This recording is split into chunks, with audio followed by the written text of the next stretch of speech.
Kumusta na kayo mga counters? Nagbabalik po tayo Kali May Online. Meron akong ipapakita sa inyo. Ito po ay isang piso. Itinuturing ko na itong rare na 1 piso. NGC. Ito po siya. Kung mapapansin nyo, ang kulay niya ay gold. Yan. Siyempre, i-close up natin yan para mas maintindihan po ninyo. Alam nyo kasi itong 1 piso na ito ay posible o maaari magkaroon ng mataas na value sa hinaharap. Ipaliliwanag ko sa inyo, tutukan ninyo para inyo pong maintindihan dahil bale nyo, makahunting kayo nito. So, kasalukuyan wala pa akong nakikitang katulad nito, no? Tara. Okay, tumuto kayo mga counters tulad ng dati para inyo pong maiintindihan. Kung mapapansin po ninyo, itong ating 1 piso na ito ay kulay gold, para siyang ginto no? Tingnan niyo yung normal na 1 piso NGC, yung nasa taas ay kulay puti. Ayan siya, kumpara dito na kulay gold at mas maliit. Yung normal sa taas na NGC ay mas malaki. Kitang-kita naman po ang kanilang pagkakaiba at diferensya. Ngayon, no, para lubusan po ninyo maintindihan, kunin na natin to. Mahawakan natin paminsan-minsan. Matagal na rin po ito sa akin. Ilang taon ko na itong pinag-iingatan. Tingnan niyo, no?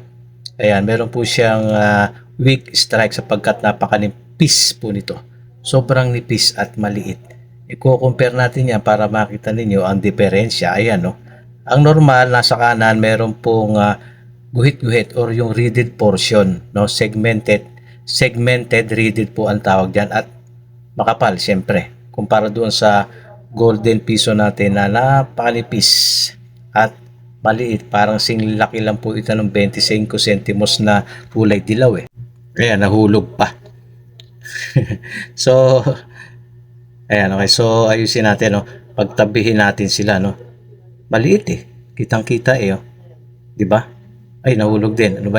Ano ba 'yan? Nahuhulog.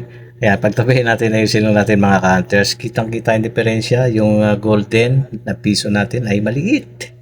Talagang maliit. At yung diferensya nila, ayan po yung video. At titimbangin natin. Siyempre, pag mas maliit yan, mababa ang timbang niyan. Ito yung normal, 6 grams. 6 grams ang normal na NGC 1 piso. Samantalang itong golden 1 piso natin ay 4 grams lang. So, nawawala or mas magaan siya ng 2 grams kasi 4 grams lang ito 'di ba? And so itinuturing ko po ito para sa akin. Ang opinion ko dito ay isang wrong planchet error coins, no? Nung gumagawa ang BSP ng NGC 1 piso, maaaring nahalo ang planchet niya. Punasan ko lang dahil nahawakan natin. Maaaring nahalo yung planchet na ito na ibang klaseng planchet, no? Siyempre kasama yun doon, pupunta sa conveyor at nung na-extract na sa chamber, siyempre magkakaroon po yan ng script ng NGC 1 piso. At ganyan ang naging resulta niyan, weak strike kasi manipis yung planchet niya. At maliit, hindi ko nga makita kung anong year to Hindi ko alam kung anong year ito sapagkat wala kang makikitang year sa 1 piso na ito. Kasi nga weak strike siya. Error, wrong planchet coin. So ngayon, hindi ko masabi ang value nito. Pero darating ang mga panahon kung walang makikitang katulad nito, siyempre maganda ang magiging value nito wrong planchet golden 1 piso natin. So mag-hunt na rin kayo ng mga error coin at mga key-dates at malaki po ang posibilidad na mabibili ko yan sa inyo. I-share nyo yung aking video at mag-follow kayo. I-follow nyo lang para update kayo sa mga binibigay kong informasyon palagi araw-araw. God bless.